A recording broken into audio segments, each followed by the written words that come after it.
And this is a 28 line stanza. I usually give you the length of the stanza. Oh, I'm sorry.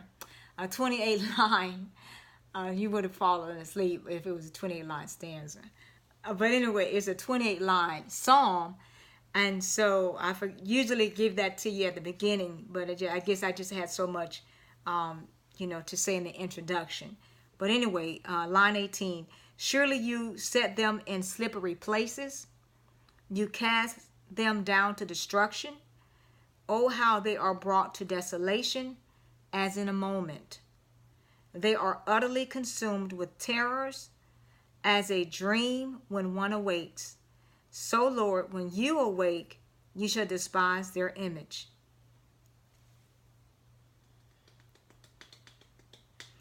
Let's elaborate. Surely you set them in slippery places.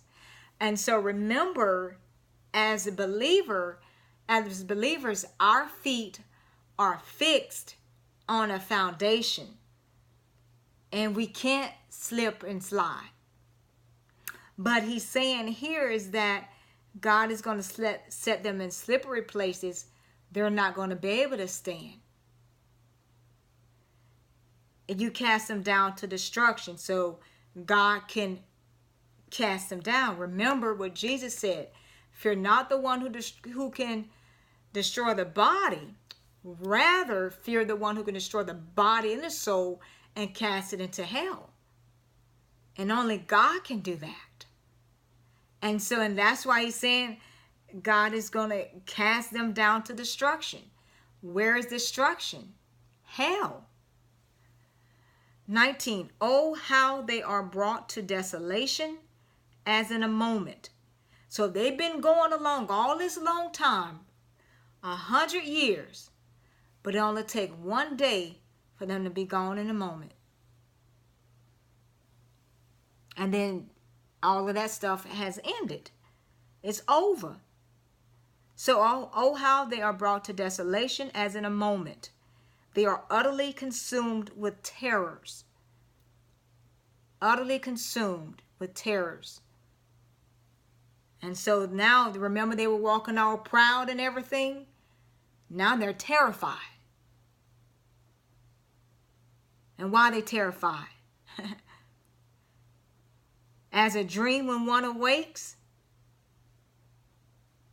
So like whenever you're having a dream and you wake up like that. As a dream when one awakes.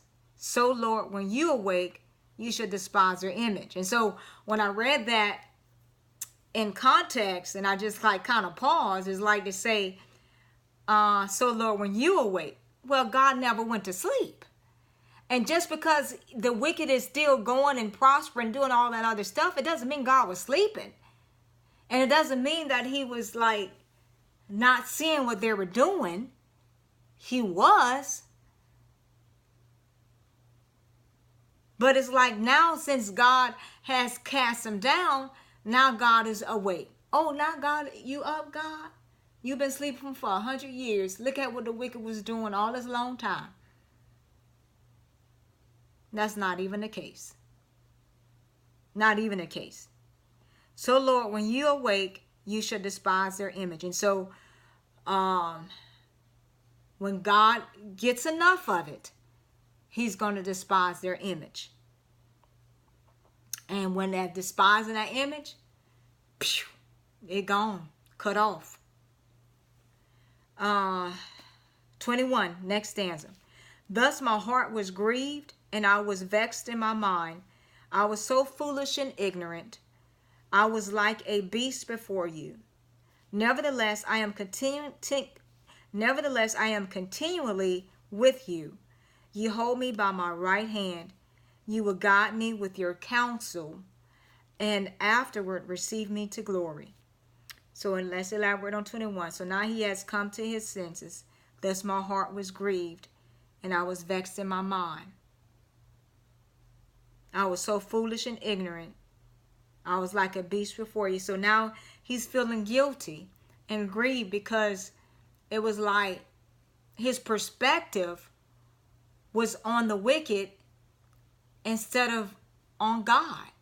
And so now he feels guilty about that. And so he's saying, I was vexed in my mind. He said he was troubled in his mind. He's saying that he was so foolish and ignorant. And that sends us to Psalm 92:6 that says, a senseless man does not know, nor does a fool understand this. Let me just read this. When the wicked spring up like grass, and when all the workers of iniquity flourish, it is that they may be destroyed forever. If the grass don't grow, it doesn't need to be mowed, right? So the wicked has to grow up. They have to flourish so they can be seen, so they can be what? Cut down. If the wicked just stays just like right here, then you're not going to be able to see them. They're not going to be seen to be destroyed. They have to grow up and prosper so that they can be what? Seen to be what? Cut down. Whenever you have to mow the yard, don't you have to go out there and look, oh, the grass is grown up now. Okay? And then so you go mow it. If you don't see it growing, then you don't have to mow it. Anyway, so let me pause here because I don't even know where I'm at, and I'll just meet me in Psalm 73.